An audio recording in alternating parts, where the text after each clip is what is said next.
天然嘅黃翡雕刻而成嘅水滴啊！哇！呢個水滴呢個種係好好啊，你睇下幾純嘅一個水滴啦。咁而且佢帶有呢個黃金嘅咁嘅色調，流線型嘅設計，簡約優雅。水亦都係代表住生生不息啊！佢再配上呢個18K 黃金呢、去一個點綴，穩固得嚟，又增添咗佢呢個黃金嘅金地嘅氣息啦。咁啊小巧精美嘅，而且佢除咗咁樣，亦都帶有呢個時尚感嘅喎嚇。因為佢係嗰啲簡約設計啊嘛，而家其實都幾興呢啲嘅。咁啊，如意平安吉祥、富貴長久啦！呢個無論送禮自用呢，都係一個好有品味嘅一個祝福嚟嘅。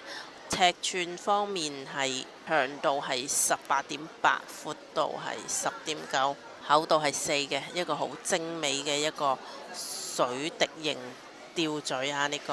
我覺得戴呢個呢唔執輸過戴一粒黃金嘅吊墜啊！反而呢個仲會增添幾分清雅。咁啊，呢個編號呢就833號嘅，佢嘅價錢呢就係2380蚊，個帶有黃翡嘅一個金黃色澤嘅水滴形吊墜。